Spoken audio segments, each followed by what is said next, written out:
In the summer of 1919, the editors of the Ladies' Home Journal began receiving letters. Not the usual letters. These were cancellations. 200 women wrote in to say they would no longer accept the magazine in their homes. Some of them said the offending page was an insult. Some said it should never have been printed where a daughter might see it. One woman wrote that she had been made to feel ashamed of her own body by a magazine she had trusted for 20 years. The page they were objecting to was an advertisement. It ran a photograph of a couple at a dance, and above it, 5 words that had never appeared in an American magazine before, within the curve of a woman's arm. The copy underneath explained, in the tone of a doctor giving a diagnosis, that a woman might have a physical failing she could not detect herself, that her friends could smell it, and that they would never, ever tell her. It worked. Sales of the product rose by 112% in a single year. Several women in the advertising agency that wrote it stopped speaking to the man who did. And at the center of all of it was a small bottle of reddish liquid, invented by a surgeon to keep his hands dry during operations, that in 1919 almost nobody in America believed they needed. That was 1919. But the story of deodorant starts thousands of years earlier, with a much stranger question than how to sell it. The question of why human beings smell at all. Chapter 1. The Body That Always Smelled. In Egypt, 4,000 years ago, the wealthy pressed cones of perfumed fat into their wigs so that they melted slowly down through an evening. Men and women both shaved their underarms. That is the earliest recorded attempt to do anything at all about this. 4,000 years, and the first thing anyone reached for was a razor. The Romans went further and built an entire civic architecture around it. The public baths were not a luxury, they were infrastructure, open to nearly everyone, and a person might spend hours a day there. They had no soap. They rubbed the body with oil and scraped it off with a curved bronze tool called a strigil, taking the dirt and the sweat off with it. Then Rome fell, and the baths went with it. And what replaced them, in Europe, is the part people find hardest to believe. For roughly 200 years, much of the European upper class deliberately stopped washing, not out of laziness, out of medicine.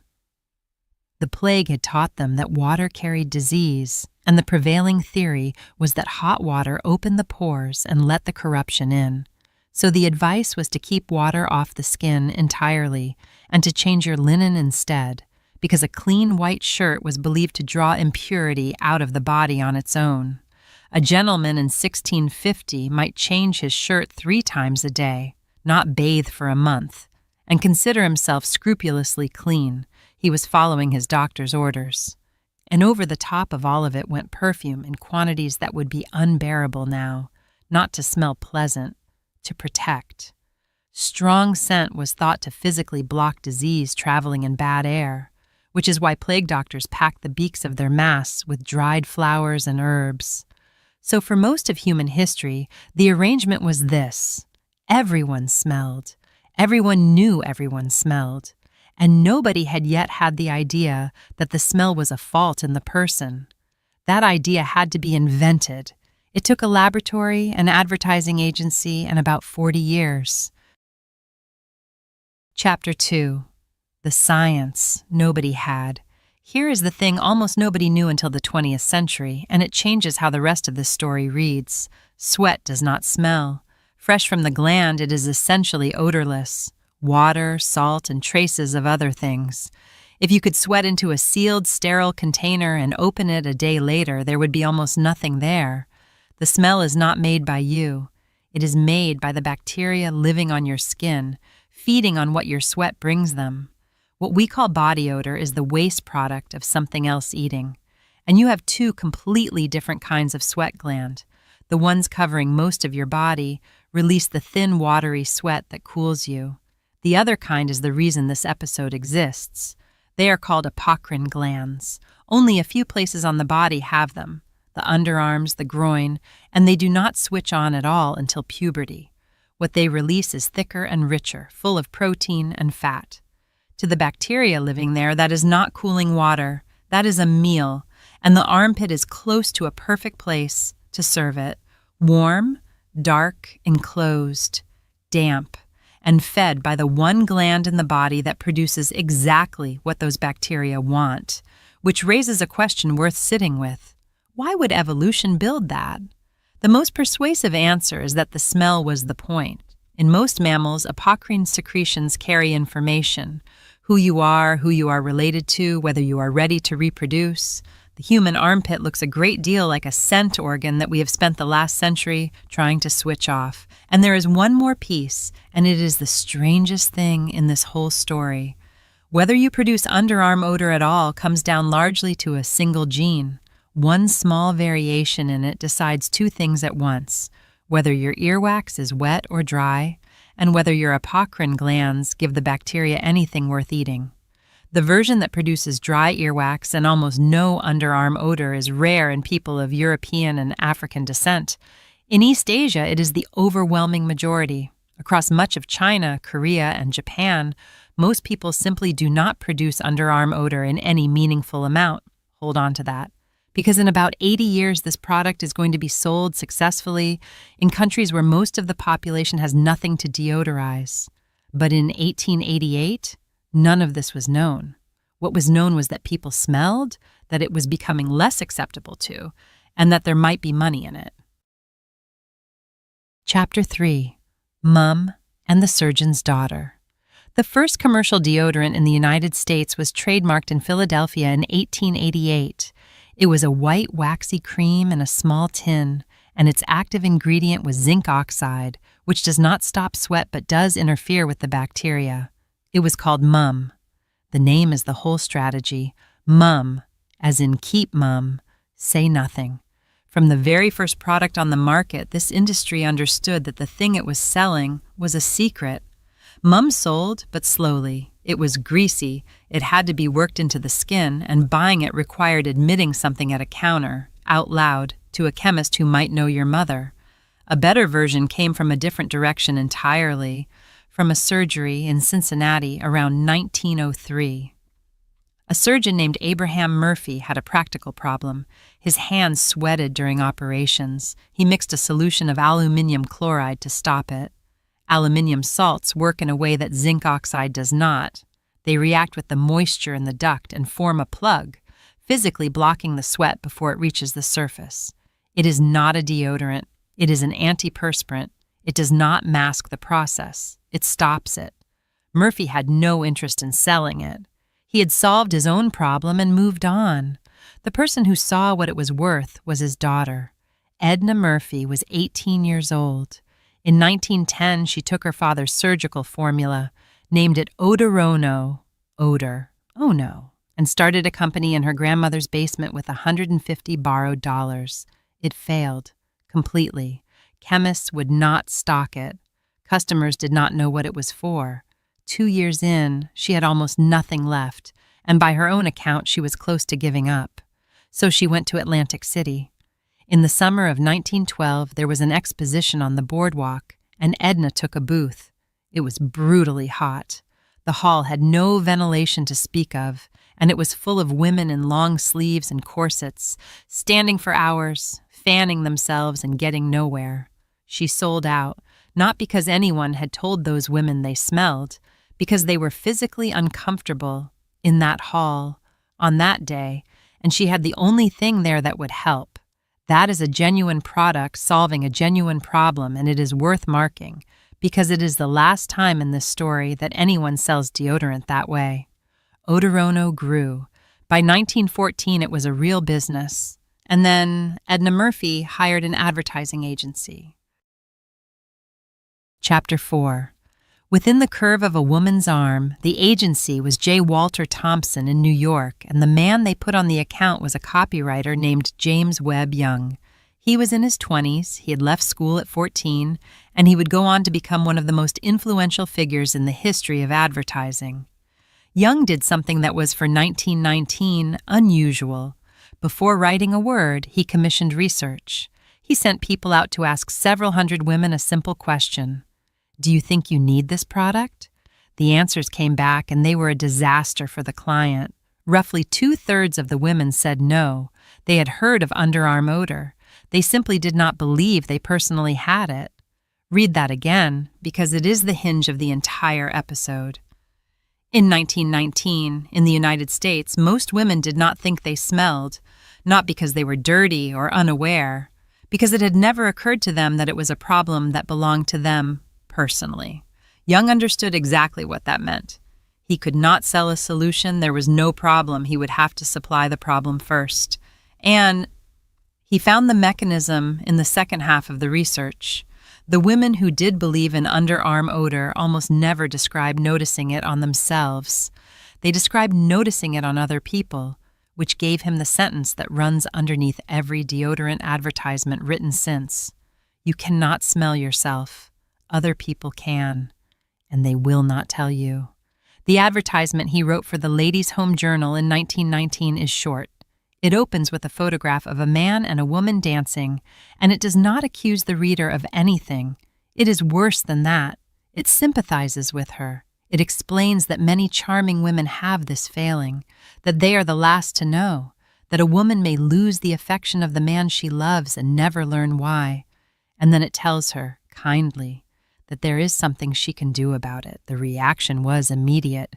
200 subscribers canceled. Women wrote in furious. Inside J. Walter Thompson, several women in the office stopped speaking to Young entirely, and at least one told him directly that he had insulted every woman in America. And sales rose 112%. Both of those things are true, and the second one is the reason the first one did not matter. The complaint was loud and it was finite.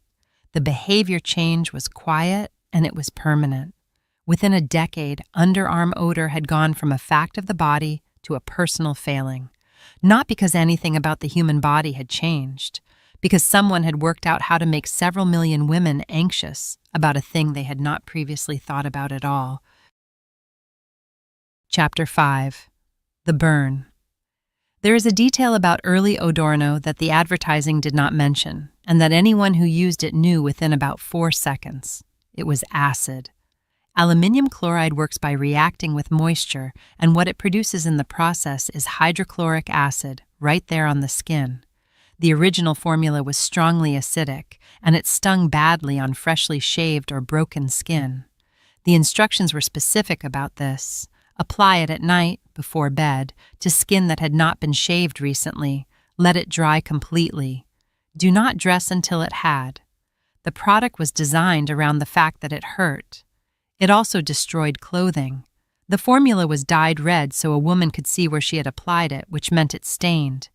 And the acid ate through fabric, silk especially. Women ruined dresses and complained and kept buying it. That is the measure of how well the advertising had worked. The product physically hurt, marked the skin, and destroyed the garments it was meant to protect. And the anxiety it addressed was strong enough that women absorbed all of it. The company knew. In 1927, Odorno quietly reformulated to reduce the acidity, and sales jumped again, not because anyone had asked, but because the product finally stopped being a punishment. It is worth naming what happened here plainly. The industry created the demand first, delivered a product that was barely tolerable, and improved it only once the market was already locked. That order of operations is not an accident of this one product. You will see it in almost every episode of this series. Chapter 6. 2 letters. By the late 1920s, the women's market was saturated. Everyone who could be made anxious had been. So the industry looked at the other half of the population, which had so far been left alone. The problem was that the existing approach would not transfer. Telling a man in 1928 that he might be quietly repellent to women was not going to move product. It made him sound weak, and weakness was not a thing men were sold. So Lifebuoy soap tried a different lever. In 1928, they began running advertisements built around 2 letters, B and O, BO, body odor, compressed into an abbreviation, which did something clever. It made the thing sayable. You could not comfortably say the words in an office. You could say the initials. And once a thing has an abbreviation, it exists. And they attached it not to romance, but to work. The advertisements ran through the Great Depression, and their subject was the promotion you did not get, the handshake that ended a second early, the job that went to someone else. In 1932, with a quarter of the country out of work, that was a threat with real weight behind it. It worked as well on men as Young's approach had on women, and by the end of the 1930s, the American market was complete. Everybody had been told. And here the story stops being American. The same approach was exported, in the decades after the war, to markets where the underlying premise did not hold, including countries where, because of that single gene, the great majority of the population produces essentially no underarm odor at all. It sold anyway. Not as much and not as fast, but it sold, which is the cleanest possible demonstration of what this industry actually manufactures. Not the product, the worry. Chapter 7. The Can. The aerosol can was developed during the Second World War to spray insecticide in the Pacific. It was heavy, crude, and effective. After the war, it went looking for civilian work. In 1965, Gillette put deodorant in one and called it Right Guard. It was the first successful aerosol deodorant, and it changed the product from something you touched to something you pointed. That mattered more than it sounds. It also happened to be marketed as a family product. Everyone in the household spraying the same can, nobody's hands on it, which quietly solved the problem that Mom had run into 80 years earlier. Nobody had to admit anything. The uptake was extraordinary. By the early 1970s, aerosols were roughly 4/5 of the entire American deodorant market. It looked like a permanent shape for the industry. It lasted about a decade. The propellant that made aerosols work was chlorofluorocarbon gas, and in 1974, 2 atmospheric chemists published the finding that it was destroying stratospheric ozone. The United States moved faster than almost anyone expected. By 1978, the use of CFCs in consumer aerosols was banned. The deodorant industry lost most of its market in about 2 years and rebuilt around roll-ons and solid sticks, which is essentially the shape it still has today. It is worth noting what the ban did not do. It did not slow consumption. People did not use less deodorant. They simply used it in a different container. The anxiety was by then load-bearing, and it did not care what shape the can was. One more thing disappeared in that era, and it deserves a sentence. Some early aerosols used zirconium compounds, and in the 1970s, American regulators pulled them after evidence of granulomas in the lungs. Hexachlorophene, an antibacterial used in deodorant soaps, was restricted in 1972 after infant deaths in France traced to a contaminated batch of talc. The industry has a habit of removing ingredients quietly and never mentioning that they were ever in there. Chapter 8. The Scare. In the 1990s, the direction reversed. For the first time, the anxiety was not about smelling. It was about the product. The first wave was aluminium and Alzheimer's disease. It came out of research from the 1960s and 70s that found aluminium in the brain tissue of patients, and it spread fast because antiperspirant is the one product most people apply aluminium salts to their skin with every day. The link has not held up. Decades of subsequent work have not found a causal relationship, and the major research bodies do not consider the case made. But the fear moved faster than the evidence, and it never fully left. The second wave was parabens. In 2004, a British study reported finding parabens in samples of breast tumor tissue. And because parabens were used as preservatives in cosmetics, the conclusion many people drew was obvious. The study itself did not claim to show cause. It had a small sample, it had no control tissue to compare against, and its own author said publicly that it did not demonstrate that parabens cause cancer. None of that survived contact with the headline. What both scares produced was a new market. Natural deodorant, aluminium-free, paraben-free, a category that now runs to billions of dollars and that is sold on the promise of being safe from something that was never firmly established as dangerous, which means the industry has now completed a full circle. It manufactured the fear of the body. Then it manufactured the fear of the cure, and it sold both. And the underlying science, the part that has actually held up, has barely reached the public at all. That the smell is bacterial, that the gland is a scent organ, that a great many people on Earth do not produce the odor in the first place, that the armpit has a microbiome, and that stripping it may simply select for the bacteria that smell worst. 106 years after James Webb Young sat down with a research report telling him that 2/3 of American women did not think they had a problem, that number would now be close to 0. If you had to guess before watching this, did you think most people believed they smelled bad in 1919? Tell me in the comments what surprised you most.